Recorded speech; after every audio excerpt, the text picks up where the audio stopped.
ಎಲ್ಲರಿಗೂ ನಮಸ್ಕಾರ. ಉಲ್ಕಿಡಿ ಬೆಟ್ಟದ ಪೂರ್ವ ಭಾಗದಲ್ಲಿ ಮಾಡೇಶ್ವರ ಅಂತ ಹಳೆ ಊರಿದೆ. ಅಲ್ಲಿ ವಾಸ ಯಾರೂ ಇಲ್ಲ. ಅಲ್ಲೇ ಮುಕ್ಕಣ್ಣೇಶ್ವರ ದೇವಸ್ಥಾನ ಇದೆ. ದೇವಸ್ಥಾನವನ್ನು ಅಭಿವೃದ್ಧಿಪಡಿಸೋ ವಿಚಾರದಲ್ಲಿ ಉಸ್ಕೂರು ಆನಂದ ಅಂತೇಳಿ ಒಂದು ಸ್ವಲ್ಪ ರಿಯಲ್ ಎಸ್ಟೇಟು ಚೌಟ್ರಿಗಳು ಕಟ್ಟಿದ್ದಾರೆ. ಅದರ ಸ್ವಲ್ಪ ಡೆವಲಪ್ಮೆಂಟ್ ಮಾಡೋ ಉದ್ದೇಶದಿಂದ ಮುಕ್ಕಣ್ಣೇಶ್ವರ ದೇವಸ್ಥಾನವನ್ನು ಅಭಿವೃದ್ಧಿಪಡಿಸಬೇಕು ಅಂತ ಸ್ವಲ್ಪ ಒಂದು ಹೆಜ್ಜೆ ಮುಂದಕ್ಕೆ ಬಂದಿದ್ದಾರೆ ಅವರು. ಇದು ಟ್ರಸ್ಟ್ ಮುಖಾಂತರ, ಸಮಿತಿ ಮುಖಾಂತರ ಅಭಿವೃದ್ಧಿಪಡಿಸೋಣ ಅನ್ನೋದು ಅವರ ಉದ್ದೇಶ. ಆ ಉದ್ದೇಶವನ್ನು ಗ್ರಾಮಸ್ಥರೆಲ್ಲ ತಳ್ಳಿಹಾಕಿದ್ದಾರೆ. ಅದಕ್ಕೆ ಅವ್ರು ಏನು ಹೇಳ್ತಾರೆ ಅಂತಂದರೆ, ನಾನು ದೇವಸ್ಥಾನವನ್ನು ಅಭಿವೃದ್ಧಿಪಡಿಸ್ತಾ ಇದ್ದೀನಿ, ನನ್ನ ಜೊತೆ ಕೈ ಜೋಡಿಸಿ ಗ್ರಾಮಸ್ಥರೆಲ್ಲ ಅಭಿವೃದ್ಧಿಪಡಿಸ್ತೀನಿ ಅನ್ನೋದು ಬಗ್ಗೆ ಅವರು ಸುದ್ದಿಗೋಷ್ಠಿ ನಡೆಸಿದ್ದಾರೆ. ಅವರ ಹಿಂಬಾಲಕರು ಮತ್ತು ಸುತ್ತಮುತ್ತಲಿನ ಗ್ರಾಮಸ್ಥರು, ಆನಂದ ಪರವಾಗಿರೋರು ಸುದ್ದಿಗೋಷ್ಠಿ ನಡೆಸಿದ್ದಾರೆ. ಆನಂದರವರಿಗೆ ವಿರುದ್ಧವಾಗಿರೋರು ಕೂಡ ಸ್ವಲ್ಪ ಗೊಂದಲ ಸೃಷ್ಟಿ ಮಾಡಿದ್ದಾರೆ. ಆನಂದ ಅವರು ಅಲ್ಲಿನ ಅಭಿವೃದ್ಧಿಪಡಿಸೋ ಬಗ್ಗೆ ಪಕ್ಕದಲ್ಲಿನೇ ಅವ್ರದ್ದು ಜಮೀನು ಐತೆ. ಅದೇನೋ ಜಮೀನು ಕೂಡ ದೇವಸ್ಥಾನದ ಸ್ವಲ್ಪ ಆಜುಬಾಜುನಾಗಿರೋದ್ರಿಂದ ಅಭಿವೃದ್ಧಿಪಡಿಸೋಣ ಅಂಥೇಳಿ ಅಭಿಪ್ರಾಯ ಸಂಗ್ರಹಣೆ ಮಾಡೋದಕ್ಕೆ ಇವತ್ತು ಸುದ್ದಿಗೋಷ್ಠಿ ನಡೆಸಿದ್ದಾರೆ. ಸುದ್ದಿಗೋಷ್ಠಿಯಲ್ಲಿ ಲಾಯರ್ ಸತೀಶ್ ಅವರು ಮತ್ತು ಆನಂದ್ ಅವರು ಇಬ್ಬರು ಮಾತನಾಡಿದ್ದಾರೆ. ಒಂದು ಸರ್ವೆ ನಂಬರ್ ಜಾಗದಲ್ಲಿ ಎಕ್ಸ್ಟೆಂಟು ಏಕರಾಬ್ ಜಾಗವನ್ನು ಭೂಮಿಯ ಮಾಲೀಕತ್ವ ಯಾರು ಪಡೆದಿರ್ತಾನೆ ಅವರ ಅನುಭವಕ್ಕೆ ಒಳಪಟ್ಟಿರ್ತಾರೆ. ಬಿ ಖರಾಬ್ ಜಾಗವನ್ನು ಅದು ಸಾರ್ವಜನಿಕ ಉದ್ದೇಶ, ರಸ್ತೆ, ಹಳ್ಳ, ರಾಜಗಾಲುವೆ, ಇತಿಹಾಸ ಇರ್ತಕ್ಕಂಥ ಬಾವಿ ಅಥವಾ ದೇವಸ್ಥಾನ ಅನ್ನೋ ಕಾರಣಕ್ಕೆ ಮೀಸಲಾಗಿರ್ತದೆ. ಇದು ಏಕರಾಬ್ ಜಾಗ ಆಗಿರೋದ್ರಿಂದ ಅವರ ಒಂದು ಅಧೀನ, ಅವರ ಮಾಲೀಕತ್ವ ಅವರ ಸ್ವಾಧೀನದಲ್ಲಿ ಇರ್ತಕ್ಕಂಥದ್ದು. ಇಲ್ಲಿ ದೇವಸ್ಥಾನ ಇರತಕ್ಕಂಥದ್ದು ಬೇರೆ ಸರ್ವೆ ನಂಬರಲ್ಲಿ ಸರ್ಕಾರಿ ಜಾಗದಲ್ಲಿ.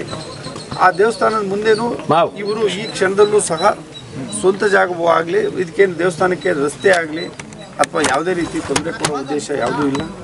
ಅದು ಹೊಸ ಜೀರ್ಣೋದ್ಧಾರ ಮಾಡಲಿಕ್ಕೆ ಅವರು ಉತ್ಸುಕವಾಗಿದ್ದಾರೆ. ಈ ಗ್ರಾಮದ ಮತ್ತು ಇದು ಒಂದು ಸುತ್ತಮುತ್ತ ಗ್ರಾಮದಲ್ಲಿರ್ತಕ್ಕಂಥ ಏನು ಭಕ್ತಾದಿಗಳು ಅಥವಾ ಗ್ರಾಮಸ್ಥರು, ಹಿರಿಯರು, ಇದು ಸೇರ್ತಕ್ಕಂಥದ್ದು. ನಮ್ಮ ಈ ಭಾಗದಲ್ಲಿ ಶಿವನ ದೇವಾಲಯ ಎಲ್ಲೂ ಇಲ್ಲ. ಸವಣೂರು ಗ್ರಾಮದಲ್ಲಿ ಬಿಟ್ಟರೆ ಸವಣೂರಲ್ಲಿ ನೀಲಕಂಠೇಶ್ವರ ಅಂತ ಹೇಳಿರ್ತಕ್ಕಂಥದ್ದು. ಇದು 3 ಕಣ್ಣನ್ನು ಉಳ್ಳ ಈಶ್ವರ, ಮುಕ್ಕಣ್ಣೇಶ್ವರ ಅಂತ ಹೇಳಿರ್ತಕ್ಕಂಥದ್ದು.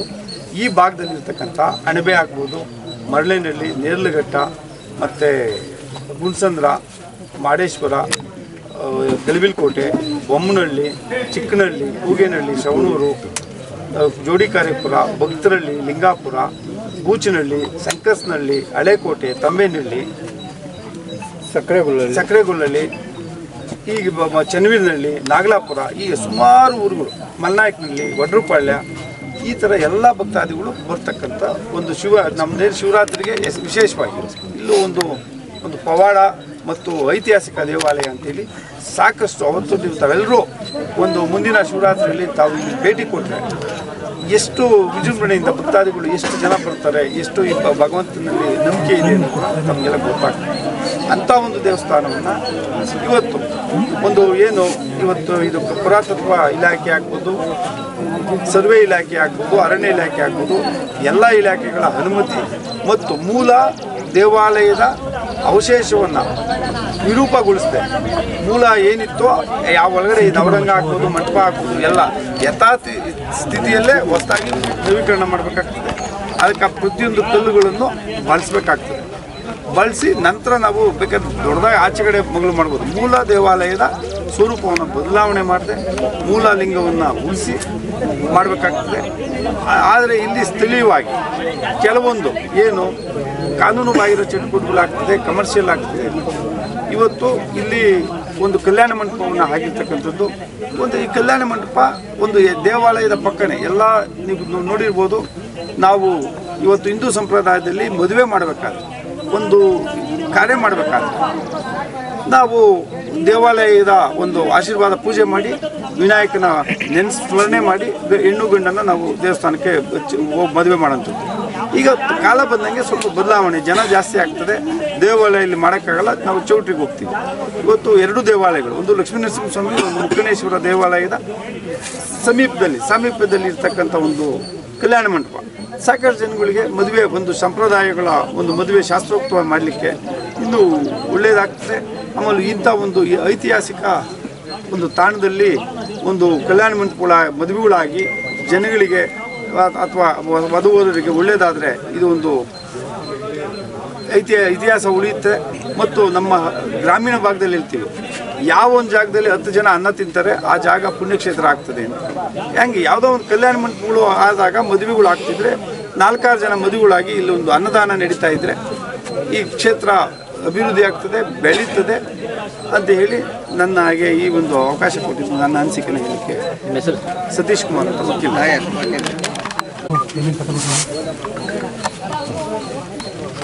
ಇದು ಪುರಾತನ ಇಲಾಖೆಯ ಮುಕ್ಕಂಡೇಶ್ವರ ಸ್ವಾಮಿ ದೇವಸ್ಥಾನ ಅಂತ ನಾನು 2011ರಲ್ಲಿ ನಮ್ಮ ಕಲ್ಪನಾ ಅವರು JP ಮೆಂಬರ್ ಆದಾಗ ಒಂದು ಅರ್ಕೆ ಹೊತ್ಕೊಂಡಿದ್ರು. ಈ ದೇವಸ್ಥಾನಕ್ಕೆ ಅವಾಗ ನಮಗೆ ಬರೋಕ್ಕೆ ರಸ್ತೆನೇ ಇರಲಿಲ್ಲ. ಆವಾಗ ಆರ್ ಜಿ ಅವರು ಫಸ್ಟ್ JP ಆಗಿದ್ದಂಗೆ ಮುಕ್ಕಂಡೇಶ್ವರಕ್ಕೆ ಒಂದು ರಸ್ತೆ ಮಾಡಪ್ಪ ಅಂತ ಹೇಳಿದ್ರು.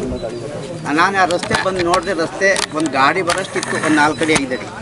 ಆಮೇಲೆ ನಾನೇನು ಮಾಡಿದೆ, ನಮ್ಮ ಫಸ್ಟ್ JPಯಲ್ಲಿ ಅನುದಾನದಲ್ಲಿ ಈ ಮುಕ್ಕಂಡೇಶ್ವರ ಸ್ವಾಮಿಗೆ 3,60,000 ಬರೀ ಟ್ರಂಚ್ ಹೊಡೆದು ಮಣ್ಣು ರೋಡ್ ಮಾಡೋದಕ್ಕೆ ನಾನೊಂದು ಲೆಟ್ರ್ ಕೊಟ್ಬಿಟ್ಟು ಇವಾಗ ಬಂದಿರೋ ಪುರುಷೋತ್ತಮರೇ ಮಾಡಿಸಿದ್ರು. ಆವಾಗ ಏನು ಇವಾಗ ಮುಂದೆ ರೋಡ್ ಒಗ್ದಿದ್ದಾನಲ್ಲ, ಯಾರು ನಾಗರಾಜು ಅನ್ನೋ ಕಾಂಟ್ರಾಕ್ಟ್ರು, ಅವನೇನೆ ಅವ್ರ ಮಾನವ್ರ ಜಮೀನಾಗ ಮಾಡಿದ್ರು. ನನಗೆ ಅವಾಗ ಏನು ಆಕಾಶಿಯಲ್ಲಿ ಐತಾ ಇಲ್ಲ, ನಾನು ಅದನ್ನೆಲ್ಲ ಚೆಕ್ ಮಾಡೋಕ್ಕೆ ಹೋಗಿಲ್ಲ. ತದನಂತರ ಏನಾಯಿತು, ಅದು ಮಾಡಿದ್ರು ರಸ್ತೆ. ಆಮೇಲೆ TP ಅವರು ಎಷ್ಟೋ 3 ಲಕ್ಷ ಹಾಕಿದ್ರು, ಜಲ್ದಿ ಹಾಕಿದ್ರು. ನರೇಗಾದಲ್ಲಿ 3 ಮೋರಿ ಮಾಡಿದ್ರು, ಪ್ಲ್ಯಾನ್ ಮಾಡಿದ್ರು, ಎಸ್ಟಿಮೇಷನ್ ಮಾಡಿದ್ರು. ಆ ರಸ್ತೆ ಅಧಿಕೃತ ಆಯಿತು. ಅಧಿಕೃತ ಆದಮೇಲೆ ರಸ್ತೆ ಏಕಾಏಕಿ ಬಂದು ರಸ್ತೆ ಉತ್ತಾಗ ನಾನು PDO ಒಂದು ಕಂಪ್ಲೇಂಟ್ ಬರೆದೆ, ಈ ರೀತಿ ಅನುದಾನ ಹಾಕಿದ್ದೀವಿ, ಈ ರೀತಿ ನಮಗೆ ನಾಳೆ ದಿನ ಕೆಟ್ಟ ಹೆಸರು ಬರ್ತದೆ, ಯಾರು RTIದಾಗ ಹಾಕಿದ್ರೆ ಅದನ್ನು ಇವಾಗ ನೋಡಿ ಗೌರ್ಮೆಂಟ್ ಲಾಸ್ ಆಗಿದೆ. PDO ಹೋಗಿ FIR ಮಾಡ್ತಾರೆ. ಏನುವರೆಗೆ ಗೌರ್ಮೆಂಟ್ ಲಾಸ್ ಆದರೆ PDOನೇ ಮಾಡಬೇಕು. ಆ PDO FIR ಮಾಡಿದ್ದಾದಮೇಲೆ ಇದು ಸಿಕ್ಕಾಪಟ್ಟೆ ದೊಡ್ಡ ಇಶ್ಯೂ ಆಯಿತು. ಈಗ ಇಡೀ ಗ್ರಾಮಸ್ಥರು ಆ ರೋಡು ಮುಕ್ಕಂಡೇಶ್ವರಕ್ಕೆ ಹಾಕಿರೋದು ನಾನೇ ಫಸ್ಟು, ಅದನ್ನು ಬೇಕಾದ್ರೆ ಅವ್ರನ್ನೇ ಕೇಳಿ. ಹಾಕಿದಾಗ ಆ ರೋಡಿನ ಬಗ್ಗೆ ಯಾರೂ ಮಾತಾಡಲ್ಲ. ಈಗ ಮುಕ್ಕಂಡೇಶ್ವರ ಸ್ವಾಮಿ ದೇವಸ್ಥಾನ ಕಟ್ಟಕ್ಕೆ ನಾನೇನೋ ಅಕ್ಕಪಕ್ಕದ ಗ್ರಾಮಸ್ಥರನ್ನ ಕರೆದಿದ್ದಕ್ಕೆ ಅಲ್ಲಿ ಕಟ್ಟೋದೇ ಬೇಡ, ನಾವೇ ಗ್ರಾಮಸ್ಥರು ಕಟ್ತೀವಿ ಅಂದರೆ ಕಟ್ಟಲಿ, ಸಂತೋಷ, ನಾವು ಸಹಕಾರ ಕೊಡ್ತೀವಿ. ಅವ್ರಿಗೆ ಯಾವುದೇ ರೀತಿ ರೋಡ್ ತೊಂದರೆ ಮಾಡಲ್ಲ. ನಾವು ರೋಡ್ ನಮ್ಮ ಜಮೀನಲ್ಲಿ ಐತೆ ಅಂತ ಆ ದೇವಸ್ಥಾನ ಕಟ್ಟಕ್ಕೆ ನಮ್ಗೆ ಎಷ್ಟು ಜಾಗ ಬೇಕು, ಅದು ನಮ್ಮ ದೇವ್ರು ಎಷ್ಟು ಶಕ್ತಿ ಕೊಡ್ತಾನೆ ಅಷ್ಟು ಬಿಡಕ್ಕೂ ನಾವು ರೆಡಿ ಇದ್ದೀವಿ. ಅವರು ಉದ್ದೇಶಪೂರ್ವಕವಾಗಿ ಇಲ್ಲೇನೋ ಇಲ್ಲೀಗಲ್ ಆಕ್ಟಿವಿಟೀಸ್ ನಡೀತದೆ, ಏನೋ ಕಮರ್ಷಿಯಲ್ ಬಿಸ್ನೆಸ್. ಅಲ್ಲಿಗೆ ಒಂದು ಕಲ್ಯಾಣ ಮಂಟಪ ಮಾಡೋದೇ ಒಂದು ಕಮರ್ಷಿಯಲ್ ಬಿಸ್ನೆಸ್ ಅಂದಮೇಲೆ ಕಲ್ಯಾಣ ಮಂಟಪ ಯಾರು ಮಾಡ್ತಾರೆ? ಇಂಥ ಪುರಾತನ ಕಾಲದಲ್ಲಿ ಕಲ್ಯಾಣ ಮಂಟಪ ಮಾಡಬೇಕು ಅಂತ ನನ್ನೊಂದು ಆಸೆ ಇತ್ತು. ಇನ್ನು ಬೇರೆ ಏನು ಆಕ್ಟಿವಿಟಿ ಮಾಡ್ತಾಯಿದ್ದೀವಿ ಹೇಳಿ ನೋಡೋಣ. ಖರಾಬ್ ಜಮೀನು ನಾವು ಗೌರ್ಮೆಂಟಿಂದ ನಾವು ತಗೊತಾ ಇದ್ದೀವಿ, ನಾವು ತಗೊಂಡಿದ್ದೀವಿ ಖರಾಬ್ ಜಮೀನು ಯಾರು ಮಾಲೀಕತ್ವ ಸೇರಬೇಕು ಅಂತ ನಮ್ಮ ವಕೀಲ ರೆಡಿ ಇರಲ್ಲ. ಅದು ಸುಮಾರು 106 ವರ್ಷದಿಂದ ಬಂದಿದೆ ಮಾಲೀಕತ್ವ. ಆ ಮಾಲೀಕತ್ವ ನಮಗೆ ಕೊಟ್ಟಿದ್ರೆ ನಾವು ತಗೊಂಡಿದ್ದೀವಿ. ಆ ಖರಾಬಿ ನಾವು ಕಾಂಪೌಂಡಿದ್ದೀವಿ. ದೇವಸ್ಥಾನಕ್ಕೆ ಯಾವುದು ಅಡ್ಗೋಡೆ ಕಟ್ತಾ ಇಲ್ವಲ್ಲ. ದೇವಸ್ಥಾನ ಯಾವತ್ತೇ ಬಂದು ಮಾದೇಶ್ವರದವ್ರು ಕಟ್ಟಲಿ, ನಾನು ಅದಕ್ಕೆ ಸಹಕಾರ ಕೊಡ್ತೀನಿ. ಆದರೆ ನಾವು ಕಟ್ತೀವಿ ಅನ್ನೋದಕ್ಕೆ ಅವ್ರು ಅದು ಬಂದ್ವಲ್ಲ, ಅದಕ್ಕೆ ನಮಗೆ ಮನಸ್ಸು ತುಂಬ ನೋವಾಗಿದೆ. 1 ಎಕರೆ ದೇವಸ್ಥಾನಕ್ಕೆ ಸಂಬಂಧಪಟ್ಟಂಗೆ ಬಿಟ್ಟರೆ ಸಾಕಷ್ಟು ಅಭಿವೃದ್ಧಿ ಆಗ್ತದೆ. ಅವ್ರಿಗೆ ಯಾರಿಗೆ ಬಿಡ್ಬೇಕು? ನಾವು ಯಾರಿಗೆ ಬಿಡಬೇಕು? ಯಾರಿಗೆ ಕೊಡ್ಬೇಕು? ಅದು ಹೇಳಿ, ನೀವು ಹೇಳಿ ಪತ್ರಕರ್ತರು. ಅವ್ರು ಹೇಳ್ಬೋದು ಬಾಯ್ನಾಗ, ಯಾರಿಗೆ ಬಿಡ್ಬೇಕು? ನಾವು ದೇವಸ್ಥಾನ ಮುಕ್ಕಂಡೇಶ್ವರ ದೇವಸ್ಥಾನಕ್ಕೆ ಏನೈತೆ? ಏನು ಇಲ್ದೇ ಇದ್ರೆ ಟ್ರಸ್ಟ್ ಹೆಂಗ್ ಮಾಡಕ್ ಅಧಿಕಾರ ಐತೆ? ಟ್ರಸ್ಟ್ ಯಾರು ಮಾಡಿದ್ದಾರೆ? ಇಲ್ಲ ಮಾಡಕ್ಕೆ ಹೊರಟಿದಾರಲ್ಲ, ಏನಿಲ್ಲ ಮಾಡಿದ್ದಾರೆ. ನಾನು ಟ್ರಸ್ಟ್ ಕರೆದಿದೀವ ಅಲ್ಲ, ಈಗೆಲ್ಲ ಚರ್ಚೆ ಮಾಡಿದ್ದು ಅದೇ ಅಲ್ವಾ? ನಾವು ಟ್ರಸ್ಟಿಗೆಲ್ಲ ಹೇಳ್ತೀವಿ ನೋಡ್ರಿ, ಒಂದು ಮುಕ್ಕಂಡೇಶ್ವರ ಅಭಿವೃದ್ಧಿ ಸಮಿತಿ ಮಾಡ್ಬೋದು. ಅದಕ್ಕೆ ಇತಿಹಾಸ ಇದು ಬೇಕಾಗಿಲ್ಲ. ಇತಿಹಾಸದ್ದೇನೋ ಆ ದೇವಸ್ಥಾನ ಮುಟ್ಟಂಗಿದ್ರೆ ಮಾತ್ರ ಇತಿಹಾಸ. ಒಂದು ಅಭಿವೃದ್ಧಿ ಸಮಿತಿ ಮಾಡಿ ನಮ್ಮ ಜಾಗದಲ್ಲಿ ನಾವು ಕಟ್ಟೋದಕ್ಕೆ ಯಾರ ಅನುಮತಿ ಬೇಕಾಗಿಲ್ಲ. 200 ಮೀಟರ್ ವ್ಯಾಪ್ತಿನಲ್ಲಿ ಪುರಾತತ್ವ ಇಲಾಖೆಗೆ ಒಳಪಟ್ಟಂತ ದೇವಸ್ಥಾನಗಳಲ್ಲಿ 200 ಮೀಟರ್ ವ್ಯಾಪ್ತಿನಲ್ಲಿ ಯಾವುದೇ ಅಭಿವೃದ್ಧಿ ಕೆಲಸಗಳು ಮಾಡಬಾರದು ಅಂತ ಕಾನೂನು ಹೇಳ್ತದೆ. ಆ ಕಾನೂನೆಲ್ಲ ಒಂದಿದ್ರೆ ಕೊಡ್ರಿ. 100 ಮೀಟರ್ ಒಳಗಡೆ ಏನು ಡ್ರಿಂಕ್ಸು, ಸಿಗರೇಟು ಇದಿದ್ರೆ ಮಾಡಬಾರ್ದು. ಇದನ್ನ ಕಾನೂನು ಅರಿವು ತಿಳ್ಕೊಳ್ಳಿ. ಫಸ್ಟ್ 100 ಮೀಟರ್ ಒಳಗಡೆ ಎಲ್ಲೂ ಯಾರನ್ನು ಬೇಕಾದ್ರೆ ಎಣ್ಣೆ ಹೊಡೆಯೋದು, ಸಿಗರೇಟ್ ಸೇದೋದು ಅದು ಮಾಡಬಾರ್ದು. ಅಭಿವೃದ್ಧಿ ಮಾಡಬಾರ್ದು ಅಂತ ಎಲ್ಲಾನ ಇದ್ರೆ ನನಗೆ ಕೊಡಿ ಸರ್. ಇವಾಗ ನೀವು ಇಷ್ಟು ಚಟುವಟಿಕೆ ಮಾಡ್ತಾ ಇರೋದು ದೇವಸ್ಥಾನಕ್ಕೆ ಯಾವುದು ಹಾನಿ ಆಗಲ್ವಾ? ಒಂದು ಚೂರು ದೇವಸ್ಥಾನಕ್ಕೆ ಹಾನಿ ಆಗಲ್ಲ. ಮಾಳೇಶ್ವರ ಗ್ರಾಮದವ್ರು ದೇವಸ್ಥಾನ ಕಟ್ಟಕ್ಕೆ ಬಂದ್ರೆ ನಾನೇನೆ ಅವ್ರು ಎಲ್ಲಿ ಕಟ್ತಾರೋ ಅಲ್ಲಿ ಬಿಟ್ಕೊಡ್ತೀನಿ. ಅವ್ರು ಕಟ್ಟಲಿಲ್ಲ ಅಂತಕ್ಕ ಒಂದು 6 ತಿಂಗಳು ನೋಡ್ತೀನಿ. ಆಮೇಲೆ ನಾವೇನು ಮಾಡ್ಬೇಕಂತ ನಾವು ಊರಿನ ಪ್ರಮುಖರು ಸುತ್ತಮುತ್ತ ದೊಡ್ಡಬಳ್ಳಾಪುರ ತಾಲೂಕಿನವರು ಪೇಪರ್ನಾಗ ಹಾಕಿ ನಾವೊಂದು ಸಮಿತಿ ಮಾಡ್ಕೊಂಡು ನಾವು ಕಟ್ತೀವಿ. ನಾನೆಲ್ಲ ಸಹಕಾರ ಕೊಡ್ತೀವಿ. ಈ ಛತ್ರಗಳನ್ನು ಏನು ಮದುವೆ ಛತ್ರಗಳು ಕಟ್ಟಿದಿರಲ್ಲ ಅದು ಕಮರ್ಷಿಯಲ್ ವ್ಯಾಪ್ತಿಗೆ ಬರಲ್ವಾ? ಕಮರ್ಷಿಯಲ್ ವ್ಯಾಪ್ತಿ ಬರಲ್ಲ. ಬಡ ಬಗ್ರಿ ಮಾಡೋದು ಏನು ನಾವು ಕೋಟ್ಯಾಂತರ ರೂಪಾಯಿ ದುಡ್ಡು ಮಾಡ್ತಾ ಇಲ್ಲ. ಅದು ಬಡ ಬಗ್ರಿಗೆ ಇಲ್ಲಿ ಲೋಕಲ್ ಆಗಿರೋರಿಗೆ ಮಾತ್ರ ನಾವು ಚೌಟ್ರಿ ಮಾಡಿರೋದು. ಅದು ಕನ್ವರ್ಷನ್ ಮಾಡಿದೀವಿ, ಲೀಗಲ್ ಮಾಡಿದೀವಿ. ಅಲ್ಲ, ಉಚಿತವಾಗಿ ಕೊಡ್ತೀರಾ ಬಡಬಗ್ರಿಗೆ ಉಚಿತವಾಗಿ? ಅವ್ರಿಗೆ ಏನೋ ಕಷ್ಟ ಅಂತ ಬಂದ್ರೆ ನಾನು ಈಗ ಆಲ್ರೆಡಿ ಎಲ್ಲರಿಗೂ ಕೊಡ್ತಾ ಇದ್ದೀನಿ ತಾನೆ. ಏನೋ ಖರ್ಚು ಕೊಟ್ಬಿಟ್ಟು ಮಾಡ್ಕೊಂಡು ಹೋಗ್ರಿ ಅಂತ ಹೇಳ್ತೀನಿ. ಈಗ ಆ ಚೌಟ್ರಿಗೂ ಹೇಳಿದ್ದೀನಿ. ರೆಸಿಡೆನ್ಷಿಯಲ್ ಅಂತ ಕನ್ವರ್ಷನ್ ಮಾಡಿಸಿದೀರಾ? ಹೌದು. ಮತ್ತೆ ಚೌಟ್ರಿ ಕಟ್ಟೋದಕ್ಕೆ ಪಂಚಾಯತಿಯಲ್ಲಿ PDO ಹತ್ರ ಚೌಟ್ರಿ ಕಟ್ಟಕ್ಕೆ ಪರ್ಮಿಷನ್ ತಗೊಂಡಿದೀವಿ. ಚೌಟ್ರಿ ಅಂತಂದ್ಮೇಲೆ ಕಮರ್ಷಿಯಲ್ಗೆ ಸರ್ ಬರೋದು. ಕಲ್ಯಾಣ ಮಂಟಪ ಕಮರ್ಷಿಯಲ್ ಅಂತ ನೀವೆಲ್ಲೋ ಇದ್ದಾಗ ಹೇಳ್ಬೋದು. ಬಟ್ ಇದು ಪುರಾತನ ಇತಿಹಾಸ ಇರೋದಕ್ಕೆ ನಾನು ಚೌಟ್ರಿ ಕಟ್ಟಿರೋದು. ಹೆಣ್ಣು ಗಂಡಿಗೆ ಒಳ್ಳೇದಾಗಲಿ ಅನ್ನೋ ಒಂದು ಉದ್ದೇಶಪೂರ್ವಕ ಕಟ್ಟಿದ್ದೀನಿ ಹೊರತು ನಾನು ದುಡ್ಡು ಮಾಡಬೇಕು ಅಂತ ಅಲ್ಲ. ಈ ಮಾಡೇಶ್ವರ ಗ್ರಾಮದವರು ನಾನು ತಾಲೂಕು ಬಿಟ್ಟೆ ಓಡಿಸ್ತೀವಿ ಅಂತ ಅಂದಮೇಲೆ ಅವ್ರು ಎಷ್ಟು ನನಗೆ ಕಷ್ಟ ಕೊಟ್ಟಿರ್ಬೋದು ಹಿಂದೆ. ಸ್ವಲ್ಪ ಯೋಚನೆ ಮಾಡಿ. ಫಾರೆಸ್ಟ್ ಡಿಪಾರ್ಟ್ಮೆಂಟಿಗೆ ಅರ್ಜಿ ಕೊಟ್ಟರು ಮಾಡೇಶ್ವರ ಗ್ರಾಮದವರು. ಫಾರೆಸ್ಟ್ ಡಿಪಾರ್ಟ್ಮೆಂಟ್ ನಮ್ಮದೇ 1.5 ಎಕರೆ ಒತ್ತುವರಿ ಮಾಡಿದ್ರು. ಫಾರೆಸ್ಟ್ನವ್ರು ಬಂದು ಫೆನ್ಸಿಂಗ್ ಹಾಕಿ ಅವರೇ ನಿಂತು KEB ಕರೆಂಟ್ ಹೇಳಕ್ಕೆ ತೊಂದರೆ ಕೊಟ್ಟರು. ಅಲ್ಲಿ ನಮ್ಮ ತಾಲೂಕೆ ಬಿಟ್ಟು ಓಡಿಸ್ಬೇಕು ಅಂದರೆ ಮಾಡೇಶ್ವರದವ್ರು ರೆಗ್ಯುಲೇಷನ್ ಪಾಸ್ ಮಾಡಲಿ, ನಾನು ತಾಲೂಕು ಬಿಟ್ಟೆ ಹೊರಟೋತೀನಿ, ಇಲ್ಲ ಗಡಿ ಫಾರ್ ಮಾಡಿಬಿಡ್ಲಿ. ಅದಕ್ಕೂ ನಾವು ರೆಡಿ. ನಾವೆಲ್ಲೋದು ಜೀವನ ಮಾಡೋಕ್ಕೆ ನಮಗೆ ಶಕ್ತಿ ಇದೆ. ಗಣಿಗಾರಿಕೆ ನಡೆಸ್ತಾ ಇರೋದು ನೀವು ಟೆಂಪಲ್ಗೂ ಆಮೇಲೆ ಪುರಾತತ್ವ ಟೆಂಪಲ್ಗೂ ತುಂಬ ವ್ಯತ್ಯಾಸ ಇದೆ. ನೀವು ಈ ಟೆಂಪಲ್ನ ಐತಿಹಾಸಿಕ ಪುರಾತತ್ವನ ಎನ್ಕ್ಯಾಶ್ ಮಾಡೋಕ್ಕೋಸ್ಕರ ನೀವು ಇಲ್ಲಿ ಕಟ್ತಾ ಇದ್ದೀರಾ. ನೀವು ಬೇರೆ ಕಡೆ ಅವಕಾಶ ಇತ್ತು, ನೀವು ಬೇರೆ ಎಲ್ಲವೂ ಬೇರೆ ದೇವಸ್ಥಾನ ಅಂತ ನೀವು ದೇವಸ್ಥಾನ ಅಂತ ಒಂದು ಕಾನ್ಸೆಪ್ಟ್ ತರ್ತಾ ಇದ್ದೀರಾ. ದೇವಸ್ಥಾನ ಪಕ್ಕ ಕಟ್ಟಬೇಕು, ದೇವಸ್ಥಾನ ಪಕ್ಕ. ಈ ಊರಲ್ಲಿ ತುಂಬಾ ಪಳೆಯುಳಿಕೆ ಬಿದ್ದಿರೋವು ಹಾಳಾಗಿರೋ ದೇವಸ್ಥಾನಗಳು ತುಂಬಾ ಇದೆ. ನೀವು ಅಲ್ಲೇ ಕಟ್ಟಿ ಇದು ಮಾಡೋದು. ಬಟ್ ಇದು ಪುರಾತತ್ವ ಇಲಾಖೆಗೆ ಸೇರಿರೋದು. ಇಲ್ಲೇ ಕಟ್ಟಬೇಕು ನೀವು ನೋಡ್ರಿ. ಪುರಾತನ ಸೇರಿದ್ದು ನಾವಿಲ್ಲಿ ನಾವು 2011 ಬಂದಿದ್ದು. ಜಮೀನು ಸಿಕ್ತು, ನಾವು ತಗೊಂಡು ಕಟ್ಟಿದ್ದೀವಿ. ಇವಾಗೇನು ಕಟ್ಟೋದು ಬೇಡ, ಇಲ್ಲಿ ನಮ್ಗೆ ಇರೋದೇ ಬೇಡ ಅಂತ ಮಾಡೇಶ್ವರದವ್ರು ಎಲ್ಲರೂ ಸೇರಿ ಸೈನ್ ಹಾಕಿ ಕೊಟ್ಬಿಡ್ಲಿ. ನಾನು ಆರಾಮಾಗಿ ಎತ್ಕೊಳ್ತೀನಿ, ಚೌಟ್ರಿ ಬೀಗ ಹಾಕ್ತೀನಿ, ಲ್ಯಾಂಡ್ ಮಾತ್ರ ಬಿಡಲ್ಲ. ನಮಗೆ ಅದೇನು ಅದರಿಂದ ಬದುಕಬೇಕು ಅಂತ ನಮಗಿಲ್ಲ. ಕಮರ್ಷಿಯಲ್ ಬಿಸ್ನೆಸ್ ಇಲ್ಲ. ನೀವು ಖರೀದಿ ಮಾಡಿರೋದು 2 ಎಕರೆ ಚಿಲ್ಲರೆ ಜಾಗ ಇಲ್ಲ, 12 ಎಕರೆನೂ ಖರೀದಿ ಆಗಿದೆ. 12 ಎಕರೆನೂ ಆಗಿದೆ. ಖರಾಬ್ ಜಾಗ ಅದು ಹೆಂಗೆ ಖರೀದಿ? ಖರಾಬ್ ಜಾಗ ಮಾಲೀಕತ್ವಕ್ಕೆ ಸೇರ್ತಿದ್ರೆ ಬೇರೆ ಯಾರಿಗೆ ಸೇರ್ತದೆ? ಮಾಲೀಕತ್ವ ಸೇರೋದು ಯಾವಾಗ ಅಂತಂದ್ರೆ ಅದು ಬೇರೆ ನಂಬರ್ ಇದ್ದು ಅದ್ರಲ್ಲಿ ಖರಾಬ್ ಇದ್ರೆ ಅದು ಮಾಲೀಕರಿಗೆ ಸೇರ್ತದೆ. ಆ ಖರಾಬ್ ಪೂರ್ತಿ ಖರಾಬಲ್ಲೇ ಮಂಜೂರಾಗಿರೋದ್ರಿಂದ ಉಳಿಕೆ ಖರಾಬು ಸರ್ಕಾರಕ್ಕೆ ಉಳ್ಕೊಂತದೆ. ಸಾಧ್ಯನೇ ಇಲ್ಲ. ನಮ್ದು ಇಡವಳಿ ಲ್ಯಾಂಡ್ಗೆ ಅದು ಖರಾಬು ಅಟ್ಯಾಚ್ ಇರೋದು. ಅದು ತೆಗೆದು ನೋಡಿ ಪಾಣಿ. ಖರಾಬಲ್ಲಿ 2 ತರ ಇದೆ. ಪೋಟ್ ಖರಾಬು, ಪುಟ್ ಖರಾಬು ಅದು ನಿಮ್ಗೆ ಸೇರ್ತದ? ನಮಗೆ ಸೇರ ಖರಾಬೇ ಇರೋದು. ಆ ಖರಾಬೇ ಇರೋದು. ಅಲ್ಲ, ಕಲ್ಲು ಬಂಡಿಗಳವಲ್ಲ. ಕಲ್ಲು ಬಂಡಿಗಳಿದ್ರೆ ಆ ಖರಾಬೆ. ಆ ಖರಾಬು ನಮ್ಗೆ ಯಾವ ಬೇಕಾದ್ರೂ ಯುಟಿಲೈಸ್ ಮಾಡ್ಬೋದು. ಇದು ಕಾನೂನು ತಜ್ಞರಲ್ಲಿ ವಕೀಲರನ್ನ ಕೇಳಿದ್ರೆ ಹೇಳ್ತಾರೆ. ಅದಕ್ಕೊಂದು ಆಕ್ಟೇ ಕೊಡ್ತಾರೆ ಬೇಕಾದ್ರೆ. ಇದು ವ್ಯವಸಾಯಕ್ಕೆ ಉಪಯೋಗವಾದ ಜಮೀನೇ ಅಲ್ಲ ಅಂತದ್ರಲ್ಲಿ ಹೆಂಗ್ ವ್ಯವಸಾಯ ಮಾಡ್ಬೋದು? ವ್ಯವಸಾಯ ಮಾಡಕ್ಕೆ ಆಗದೆ ಇರೋದನ್ನ ವ್ಯವಸಾಯ ಮಾಡಿ ತೋರಿಸ್ಬೇಕು. ಇನ್ನೊಂದು ತಿಂಗಳು ಬಿಟ್ಟು ನೋಡ್ರಿ ಇಲ್ಲಿ ಏನೇನು ಗಿಡ ಬರ್ತವೆ, ಏನೇನು ಬರ್ತದೆ ಅಂತ ನೀವೇ ನೋಡ್ರಿ. ಅದು ನೀವು ಮಿಸ್ಟೇಕ್, ನಿಮಗೆ ತಪ್ಪು ತಿಳುವಳಿಕೆ ಕೊಡ್ತಾರೆ, ಏನೋ ಮಾಡ್ತಾರೆ ಅಂತ. ಗಣಿಗಾರಿಕೆ ಇಲಾಖೆಯಿಂದ ನೀವು ಪರ್ಮಿಷನ್ ತಗೊಬೇಕು. ಇಲ್ಲಿ ಬಂಡೆಗಳನ್ನು ಹೊಡಿಬೇಕಾದ್ರೆ ತಗೊಂಡಿದ್ದೀರಾ? ಬಂಡೆಗಳು ನಾವು ಯಾವುದು ಹೊಡೆದೇ ಇಲ್ಲ. ಬಂಡೆಗಳು ಯಾವುದು ಹೊಡೆದೇ ಇಲ್ಲ. ನಾವು ಹೊಡೆದಿರೋದು ವಿಡಿಯೋ ಮಾಡಿಸಿ. ವಿಡಿಯೋ ಇದೆ. ಬಂಡೆಗಳು ನಾವು ಯಾವುದು ಹೊಡೆದೇ ಇಲ್ಲ. ವಿಡಿಯೋ ಇದೆ. ಹೊಡೆದಿರೋದು ವಿಡಿಯೋ ಇದೆ. ವಿಡಿಯೋ ಇದೆ, ನೀವು ಕೊಡ್ರಿ. ಅದಕ್ಕೇನಿಲ್ಲ. ಗಣಿಗಾರಿಕೆಯಲ್ಲಿ ಏಕರಾಬಲ್ಲಿ ಹೊಡಿಬೇಕು, ಹೊಡಿಬಾರ್ದು ಅಂತ ಏನಿಲ್ವಲ್ಲ ಸರ್. ದೇವಸ್ಥಾನ ಕಟ್ಟಿದಾರಲ್ಲ, ಇಲ್ಲಿ ಇದು ಭೂ ಪರಿವರ್ತನೆ ಮಾಡಕ್ ಹೋದವಾಗ ಇಲ್ಲಿ ಭೂಮಿ ಶಿಥಿಲ ಆಗಿ ದೇವಸ್ಥಾನ ಒಂಥರ ಇದು ಬಿರುಕ್ಬಿಟ್ಟಿದೆ. ಅದು ಇಲ್ಲಿ ನಾವು ಇದು ಮಾಡ್ತಾ ಇರೋ ಏನು ಭೂಮಿನ ಪರಿವರ್ತನೆ ಮಾಡೋಕ್ಕೋಸ್ಕರ ದೇವಸ್ಥಾನ ಬಿರುಕ್ಬಿಟ್ಟಿದೆ ಅಂತ ಹೇಳ್ತಾವ್ರೆ ಗ್ರಾಮಸ್ಥರು. ಅದು ಇತಿಹಾಸದಲ್ಲಿ ಸುತ್ತಮುತ್ತ ಗ್ರಾಮಸ್ಥರು ಯಾವಾಗ 1947 ಬಿಟ್ಟಿತ್ತದು. ಈಗ ಸುಮ್ಮನೆ ನನ್ನ ಮೇಲೆ ತಾಲೂಕು ಬಿಟ್ಟು ಓಡಿಸ್ತೀವಿ ಅಂತ ಸವಾಲು ಹಾಕಿದಾರಲ್ಲ, ಆ ಇದಕ್ಕೆ ಇವರು ಕುದಾವಲಿಗೆ ಹೇಳ್ತಾ ಇದ್ದಾರೆ.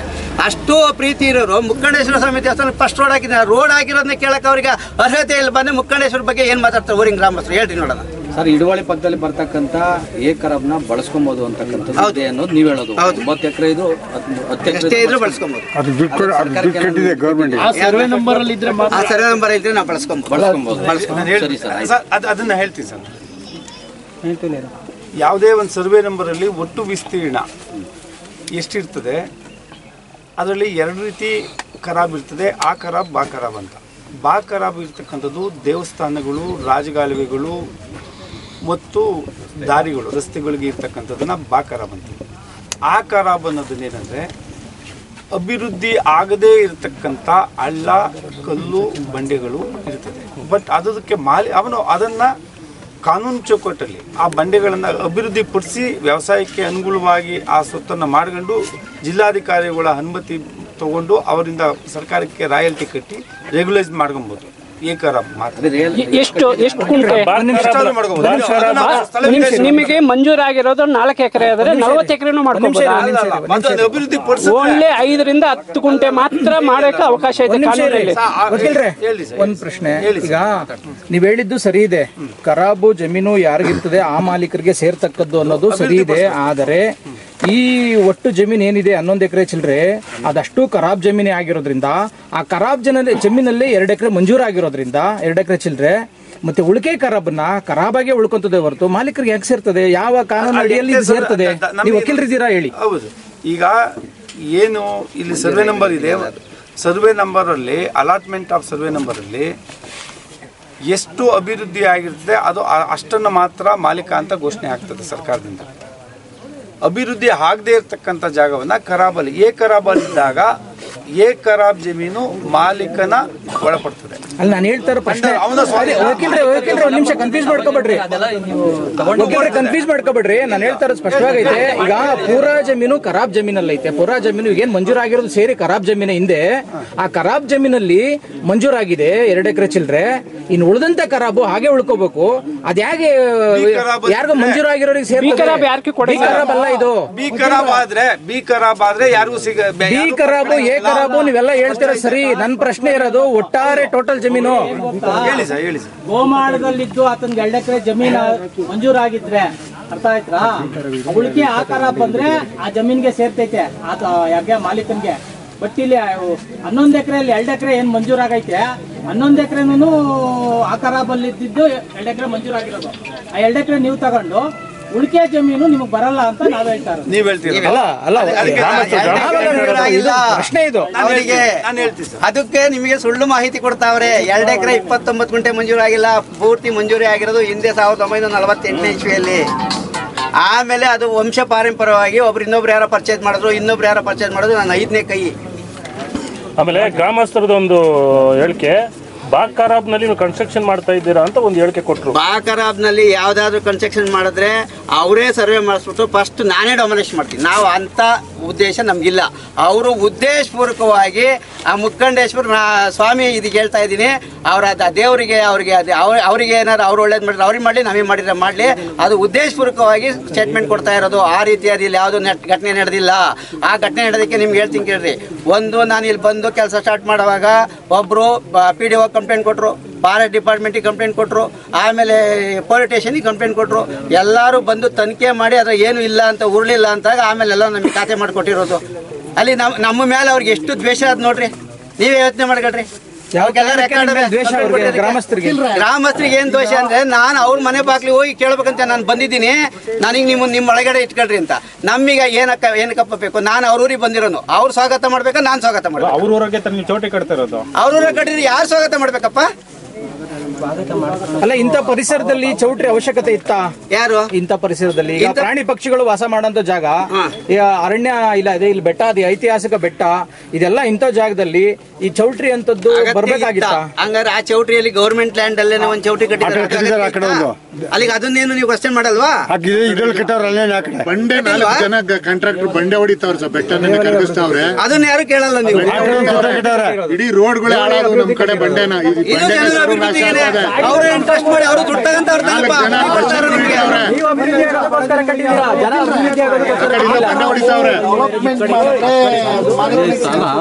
ಸರ್ಕಾರ ತಗೊಂಡು